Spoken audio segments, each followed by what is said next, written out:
storytelling. We are going to be reading a story, but first up we are going to be reading Bible, and then we're going to be reading Treasure Island. We do not have a synopsis. I'm still getting used to that. I hope you guys enjoyed. Make sure to like the button, subscribe, hit the bell on the video. I have a sword. It's my dad's. Okay, put it back. Okay. Whoa, you opened it? Yeah. I've done it before. I'm stealing the cat. He's not allowed to do that. He doesn't have a license. All right. So, we're in 1 Corinthians chapter 8. Yay. And Treasure Island. We're going to be reading 2 more chapters of Treasure Island tonight. So I hope you enjoy. Let's go ahead and start with 1 Corinthians chapter 8. This is the English Standard Version, which is the version that I usually read in. And let me begin. Now concerning food offered to idols, we know that all of us possess knowledge. This knowledge puffs up, but love builds up. If anyone imagines that he knows something, he does not yet know as he ought to know.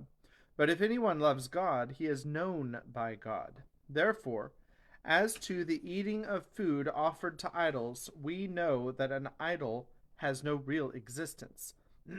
And that's actually covered in the book of Isaiah, which maybe we'll use that sometime. And that there is no God but one. For although there may be so-called gods in heaven or on earth, as indeed there are many gods and many lords, yet for us there is one God, the Father, from whom are all things, and for whom we exist, and one Lord Jesus Christ, through whom we are all things, and through whom we exist. However, not all possess this knowledge, but some, through former association with idols, eat food as really offered to an idol, and their conscience, being weak, is defiled. Food will not commend us to God. We are no worse off if we do not eat, and no better off if we do. But take care that this right of yours does not somehow become a stumbling block to the weak. For if anyone sees you who have knowledge eating in an idol's temple, will he not be encouraged, if his conscience is weak, to eat food offered to idols? And so by your knowledge this weak person is destroyed, the person for whom Christ died. Thus, sinning against your brothers and wounding their conscience when it is weak, you sin against Christ. Therefore, if food makes my brother stumble, I will never eat meat, lest I make my brother stumble. So there was one comment. There's a lot of in quotation marks that are like, an idol has no real existence. There is no God but one. Those are in quotation marks. I think they are probably sayings. Knowledge puffs up, but love builds up. That's pretty crucial. It doesn't matter how much you know. You don't need to shove it down people's throat, because you need to be loving other people. There's one other thing that I noticed when I was reading. Oh, it says there are many gods, and that's in quotation marks, and lords, and that's in quotation marks also. And I think what they're saying is that, the Babylonians have a pantheon, the Egyptians have a pantheon, the Greeks have a pantheon, the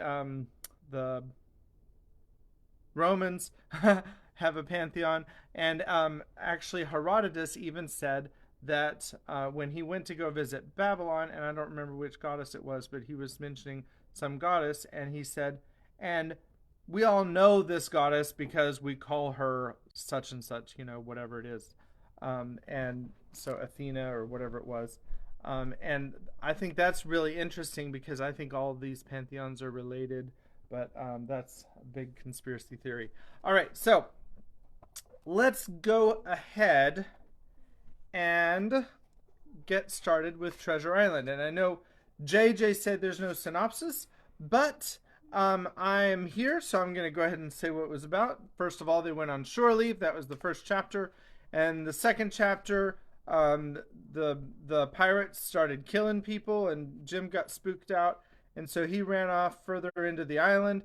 And then in the third chapter, Jim found somebody that lived on the island, and it turned out he was a cannibal and ate him, and he died. Yay. And that's the end of Jim. All right, so If you want to find out what really happened, listen to yesterday's episode, and you'll find out for sure. All right, so this is chapter 16, which is the first chapter of part 4, The Stockade. Chapter 16 is called Narrative Continued by the Doctor, How the Ship Was Abandoned. Let me begin. It was about 1:30, 3 bells in the sea phrase, that the 2 boats went ashore from the Hispaniola. The captain, the squire, and I were talking matters over in the cabin.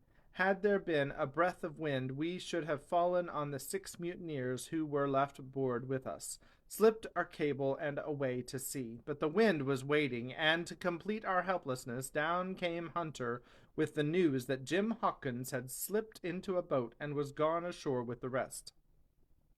It never occurred to us to doubt Jim Hawkins, but we were alarmed for his safety. With the men in the temper they were in, it seemed an even chance if we should see the lad again. We ran on deck. The pitch was bubbling in the seams. The nasty stench of the place turned me sick. If ever a man smelt fever and dysentery, it was in that abominable anchorage. The 6 scoundrels were sitting grumbling under a sail in the forecastle. Ashore we could see the gigs made fast, and a man sitting in each, hard by where the river runs in. One of them was whistling Lillibullero. Waiting was a strain, and it was decided that Hunter and I should go ashore with the jolly boat in quest of information. The gigs had leaned to their right, but Hunter and I pulled straight in the direction of the stockade upon the chart. The 2 who were left guarding their boat seemed in a bustle at our appearance. Lillibullero stopped off, and I could see the pair discussing what they ought to do. Had they gone and told Silver, all might have turned out differently, but they had their orders, I suppose, and decided to sit quietly where they were and hark back again to Lillibullero. There was a slight bend in the coast, and I steered so as to put it between us. Even before we landed, we had thus lost sight of the gigs. I jumped out and came as near running as I durst, with a big silk handkerchief under my hat for coolness' sake, and a brace of pistols ready primed for safety. I had not gone 100 yards when I reached the stockade. This was how it was. A spring of clear water rose almost at the top of a knoll. Well, on the knoll, and enclosing the spring, they had clapped a stout log house fit to hold 200 of people on a pinch, and loopholed for musketry on every side. All round this they had cleared a wide space, and then the thing was completed by a paling 6 feet high, without door or opening, too strong to pull down without time and labor, and too open to shelter the besiegers. The people in the log house had them in every way. They stood quiet in shelter and shot the others like partridges. All they wanted was a good watch and food, for short of a complete surprise, they might have held the place against a regiment. What particularly took my fancy was the spring, for though we had a good enough place of it in the cabin of the Hispaniola, with plenty of arms and ammunition, and things to eat, and excellent wines, there had been one thing overlooked. We had no water. I was thinking this over when there came ringing over the island the cry of a man at the point of death. I was not new to violent death. I have served His Royal Highness the Duke of Cumberland, and got a wound myself at Fontenoy, but I know my pulse went dot and carry one. Jim Hawkins is gone, was my first thought. It is something to have been an old soldier, but more still to have been a doctor. There is no time to dilly-dally in our work, and so now I made up my mind instantly, and with no time lost, returned to the shore and jumped on board the jolly boat. By good fortune, Hunter pulled a good oar. We made the water fly, and the boat was soon alongside, and I aboard the schooner. I found them all shaken, as was natural. The squire was sitting down as white as a sheet, thinking of the harm he had led us to do, the good soul, and one of the 6 forecastle hands was little better. "There's a man," says Captain Smollett, nodding towards him, "new to this work. He came nigh hand fainting, doctor, when he heard the cry. Another touch of the rudder, and that man would join us. I told my plan to the captain, and between us we settled on the details of its accomplishment. We put old Redruth in the gallery between the cabin and the forecastle, with 3 or 4 loaded muskets and a mattress for protection. Hunter brought the boat round under the stern port, and Joyce and I set to work loading her with powder tins, muskets, bags of biscuits, kegs of pork, and a cask of cognac, and my invaluable medicine chest. In the meantime, the squires and the captain stayed on deck, and the latter hailed the coxswain, who was the principal man aboard. "Mr. Hands," he said, "here are 2 of us with a brace of pistols each. If any one of you 6 makes a signal of any description, that man's dead." They were a good deal taken aback, and after a little consultation, one and all tumbled down the fore companion, thinking, no doubt, to take us on the rear. But when they saw Redruth waiting for them in the sparred gallery, they went about ship at once, and a head popped out again on deck. "Down, dog!" cries the captain, and the head popped back again, and we heard no more. For the time of these 6 very faint-hearted seamen, we heard no more for the time of these 6 very faint-hearted seamen. By this time, tumbling things in as they came, we had the jolly boat loaded as much as we dared. Joyce and I got out through the stern port, and we made for shore again as fast as our oars could take us.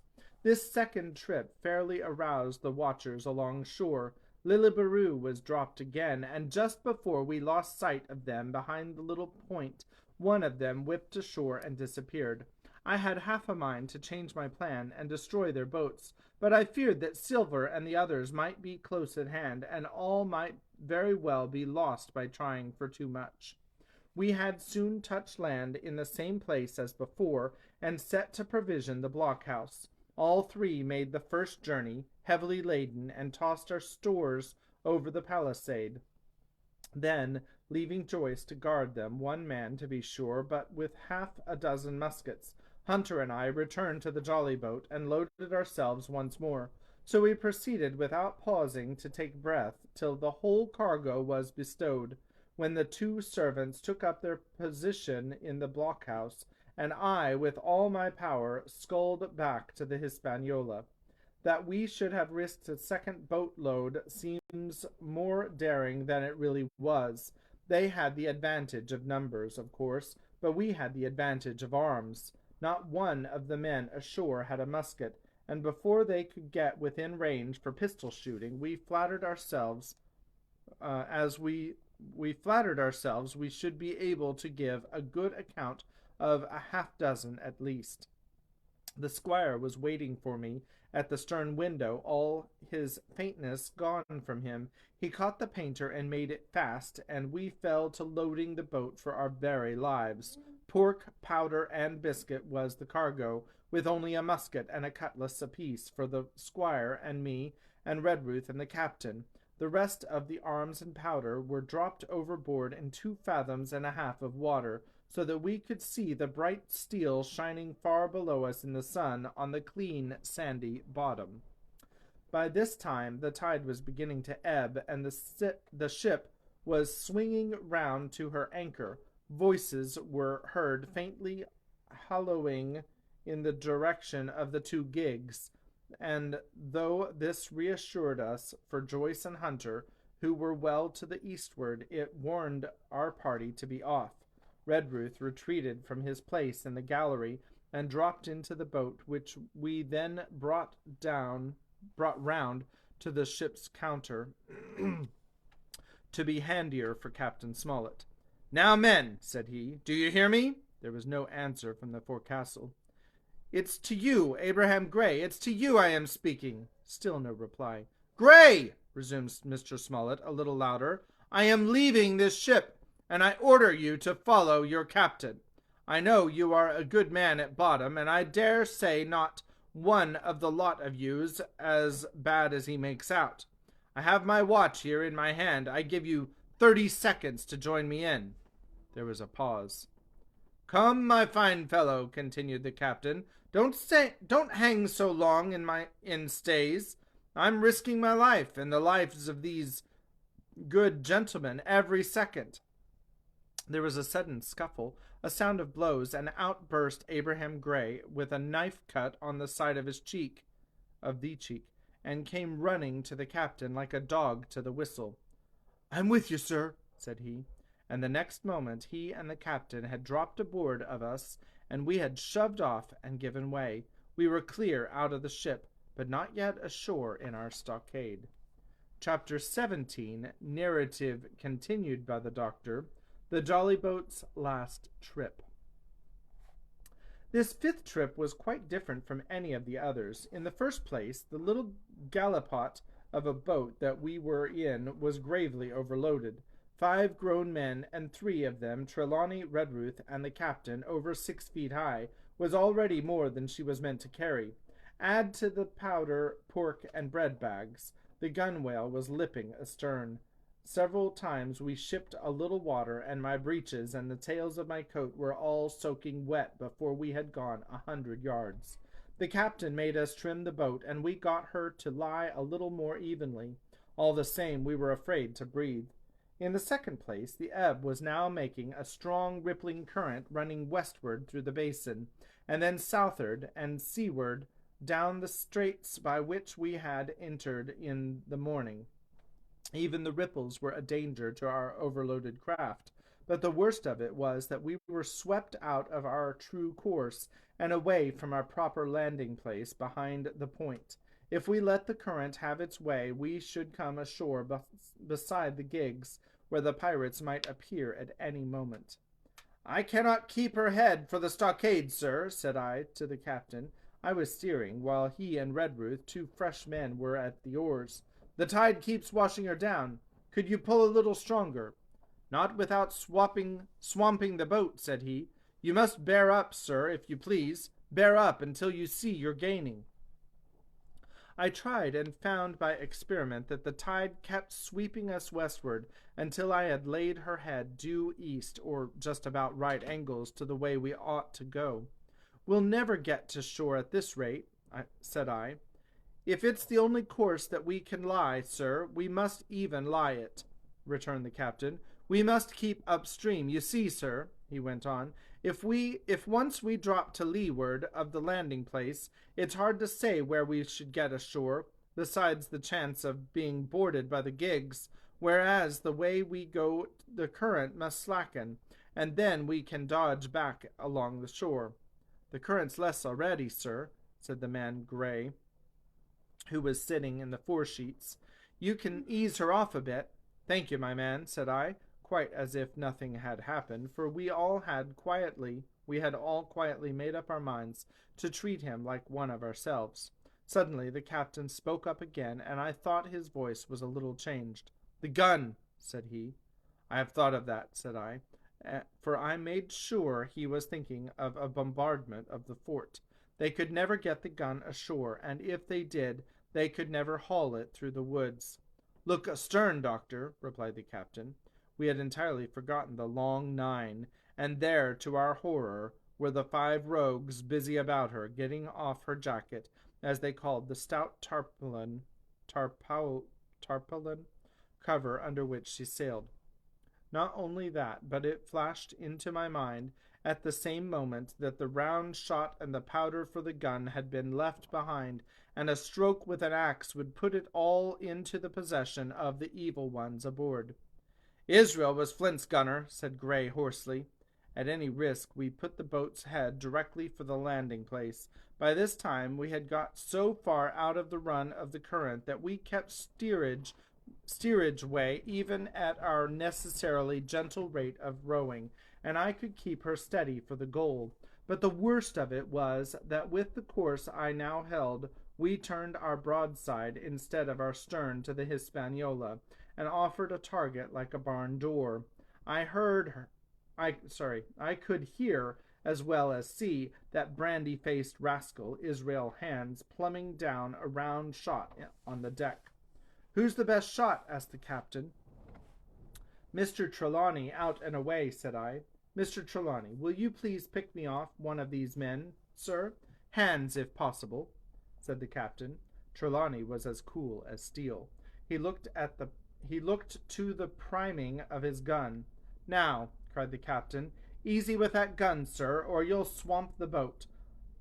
All hands stand by to trim her when he aims. The squire raised his gun, the rowing ceased, and we leaned over to the other side to keep the balance, and all was so nicely contrived that we did not ship a drop.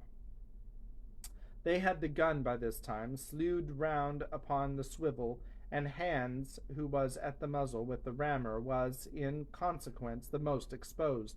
However, we had no luck, for just as Trelawney fired, down he stooped, the ball whistled over him, and it was one of the other four who fell.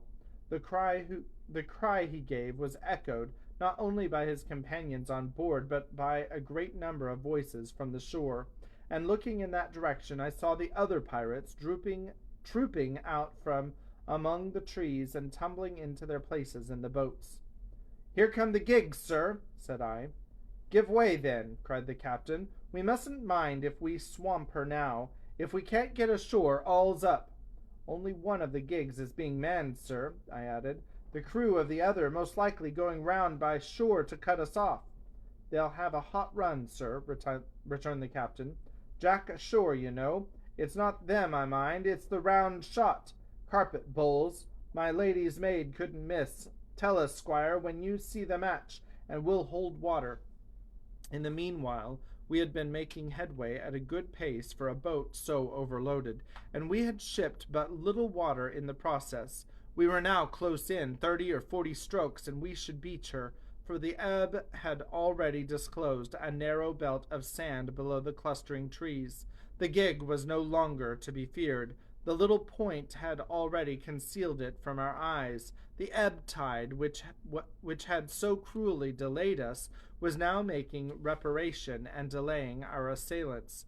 The one source of danger was the gun. If I durst, said the captain, I'd stop and pick off another man. But it was plain that they meant nothing should delay their shot. They had never so much as looked at their fallen comrade, though he was not dead, and I could see him trying to crawl away. Ready, cried the squire. Hold, cried the captain, quick as an echo, and he and Redruth backed with a great heave that sent her stern bodily under water. The report fell in at the same instant of time. This was the first that Jim heard, the sound of the squire's shot not having reached him. Where the ball passed, not one of us precisely knew, but I fancy it must have been over our heads, and that was the wind of it. That the wind of it may have contributed to our disaster. At any rate, the boat sank by the stern quite gently in 3 feet of water, leaving the captain and myself facing each other on our feet. The other 3 took complete headers and came up again drenched and bubbling. So far there was no great harm, no lives were lost, and we could wade ashore in safety. But there were all our stores at the bottom, and to make things worse, only 2 guns out of 5 remained in a state for service. Mine I had snatched from my knees and held over my head by a sort of instinct.